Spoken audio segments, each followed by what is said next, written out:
There are moments in life when the world flips in an instant, when something you thought you understood suddenly shatters, leaving you gasping as if someone yanked the air out of your lungs.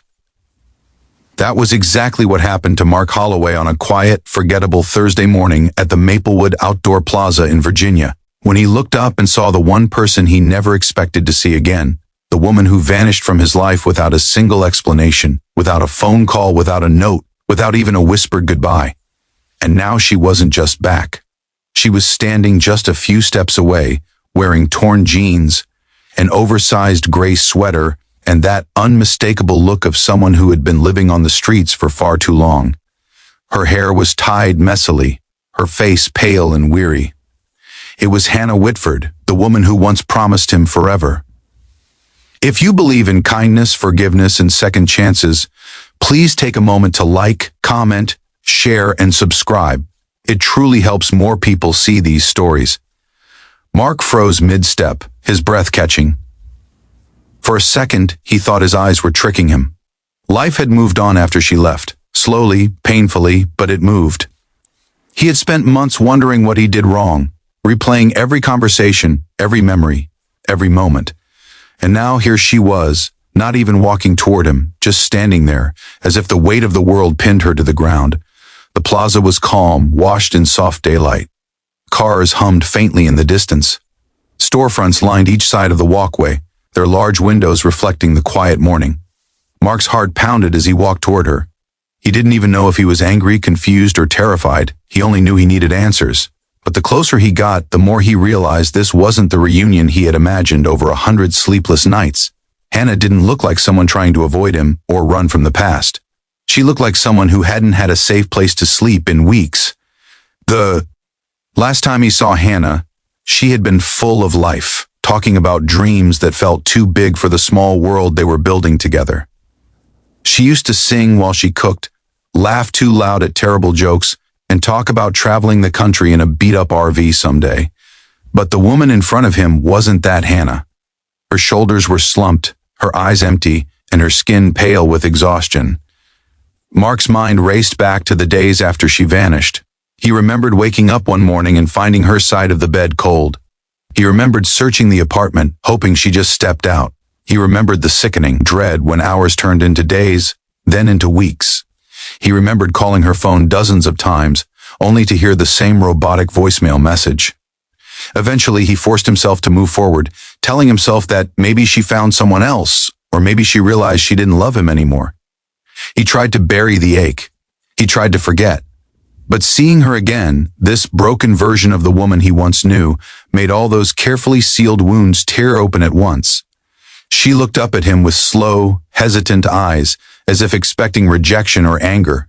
And for a moment they just stared at each other, two people who shared a past, standing in the wreckage of everything left unspoken.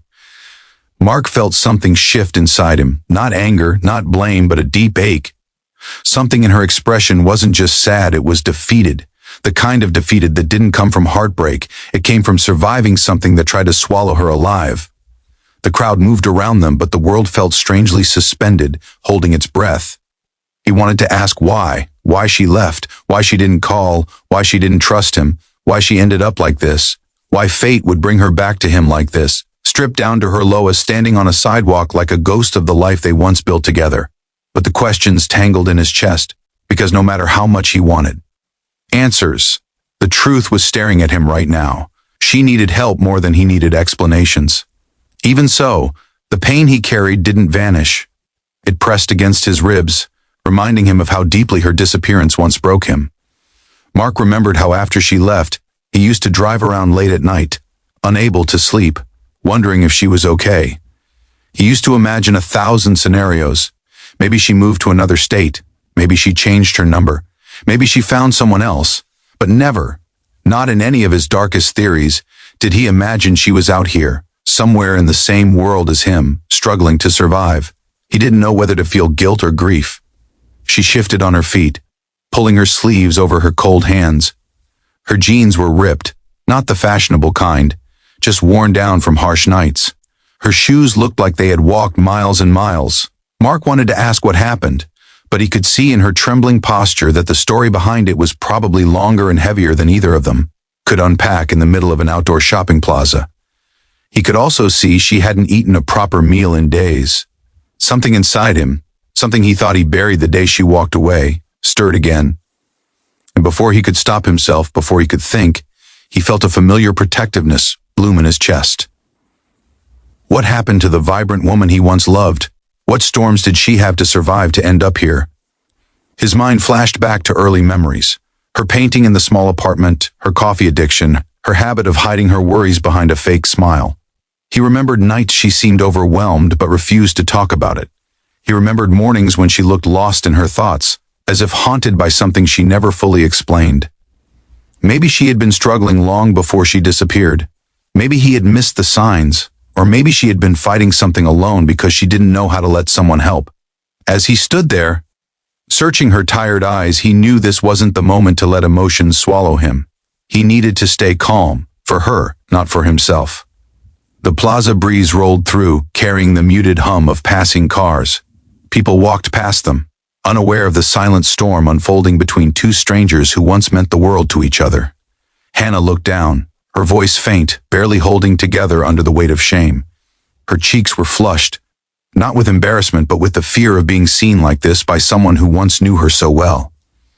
She wrapped her arms around herself, not from the chill but from the sense of being exposed. Even without words, Mark understood one thing: she didn't just lose her home, she lost pieces of herself. He thought about the life he built after she left. A modest apartment, a stable job at a logistics firm, a routine that kept him from thinking too much, a heart that healed just enough for him to function but never enough for him to truly move on.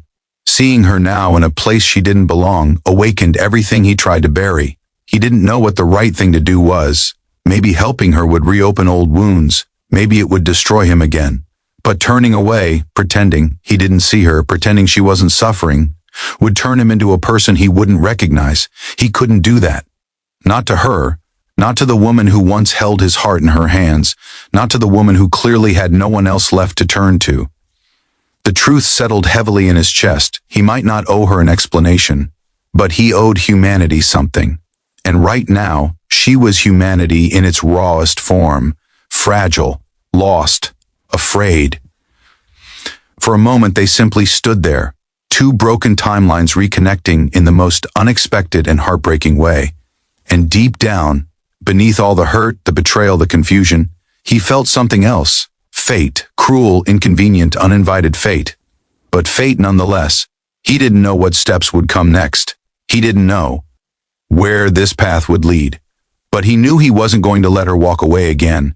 At least not like this. He would listen.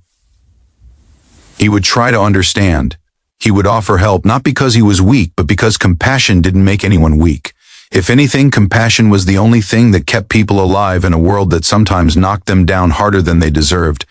And as the soft morning light washed over both of them, Mark realized something else. This wasn't just a chance encounter. This was a pivotal moment, a crossroads. The beginning of something neither of them saw coming. If this story touches your heart, please support it by liking, commenting, sharing, and subscribing. Your engagement truly helps create more stories like this. Before you continue, please comment below. Would you help someone from your past if fate brought them back into your life?